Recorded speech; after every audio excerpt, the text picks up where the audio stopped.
Ijtimoiy tarmoqlarda mana bu ko'rib turgan videoyingiz ko'p tarqalyapti, Yajuj Majujlar eshigi topilibdi deb. Ular haqida ozgina tushuntirib o'taman. Qaranglar. Yajuj Majujlarda Qur'onda yozib o'tilgan Iskandar Zulqarnayn kitob orasiga berkitib ketgan.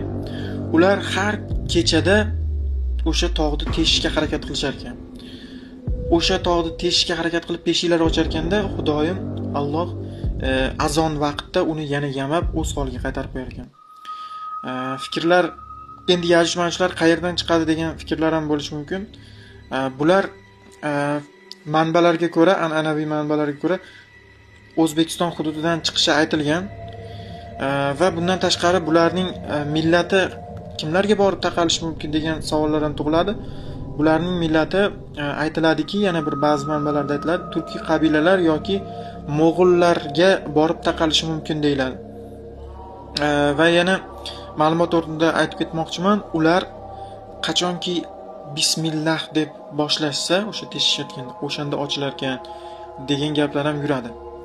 Va aniq ayta olamizki, bular qachon chiqadi? Qiyomat yaqinlashganda, qiyomat juda ham yaqinlashgan paytda chiqishni boshlaydi. Sizlar bu haqida nimalarni bilasiz? Kommentariyada fikringizni qoldiring.